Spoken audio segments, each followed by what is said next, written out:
جامع اسمه كان خبرات يجي ويسبر سنة يوم مثلا اسمه كان بيتر جبل جرا يوم يوم في آخر خبرت هارجي بعد على فاتر هارجي تاتر على فاتر هارجي بعد بودام بقى لجان بروت تجيل لا هو جت لجان اسمه دور جرا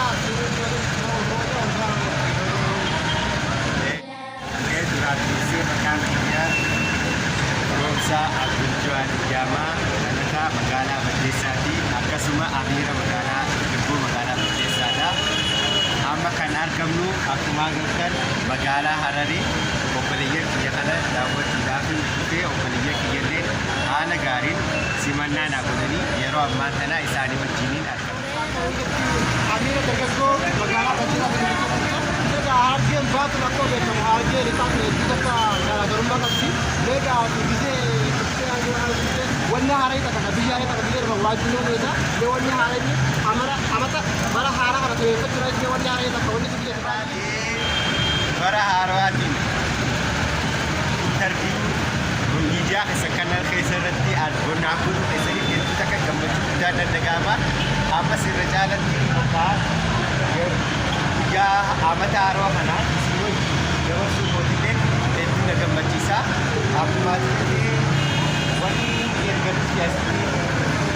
harargee lidhaati wajjin yookaan magaalaa keessatti wanni addasitti maalii naa jettee turte wanni addana ta'u hedduu takkaa jira garuummoo irra caalatti waluma fakkaataa wanni festival adda ta'aa jiru wanni immoo dhiqishoo adda adda nama godhu bakka haala namoota haasoo irratti illee wantoota qofaa fakkeenyaaf yoo ilaalle amma nuti harargee lidhatti dhiiraa mucaa jenna asitti immoo dubartiidhaan mucaa jaanii ammas deebi'ee dubartiidhaan addee jenna asitti immoo dhiiraan addee jaanii wantoonni waan haalaan na ajaa'iba keessaayi ta'ullee garuu hedduu takka bakka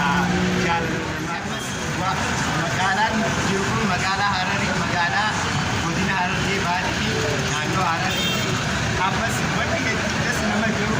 akkuma gartan yoo masjiida kana masjiida Araattanyaa jedhanii akkasuma immoo addabaabaayii kana siidaa quraana qaba uloo quraanii irra jiru kunilleen Allahu laa ilaaha illaa huwal hayyul qayyuum laa taakhidhu sinatun walaa nawm lahu maa fis samaawaati wa maa fil ard man zal ladhii yashfa'u indahu illaa bi'iذnihi ya'lamu maa bayna aydihim wa maa khalfahum akkasumatti gaa ittis isinis itti fufachuu nima dandeessanii wanni jechuu barbaadeef waan hedduu bakka mallattoo islaamaatu irraa mul'ata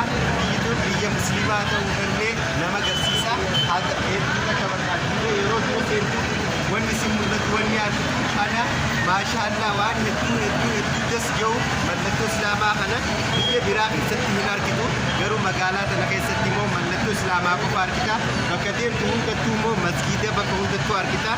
magaalaa Harar kana jeesniimuu hedduu takka amantiidhaan magaalaa jabdu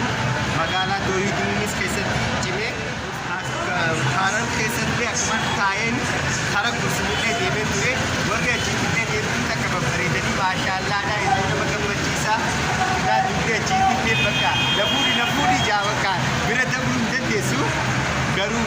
yoo rabbi siidhaaf isee malee taatu miyyaan kiyya hara lachuun jirti jechuu hin danda'a. عامل لك كلام التاج عامل لك كلام تبعي تفكر على غير أجرار كذا أبدي دوا عرفت دوا سمعت العودي ما كنا ترتاح هذا بري بتوعي هيتجاو ولا بالباب ما كنا دلوقتي كده يكون بعد جيت يرتي ما جيتي ده كيف نمو الأجسري كروجا كيسة تلي إسان كنجا يجبروا تنيلي لانو بادو يجيك ماشان إسان كن هيسمع كنا خبجات هارجي باتي هارجي لساتي لفيت في أكتر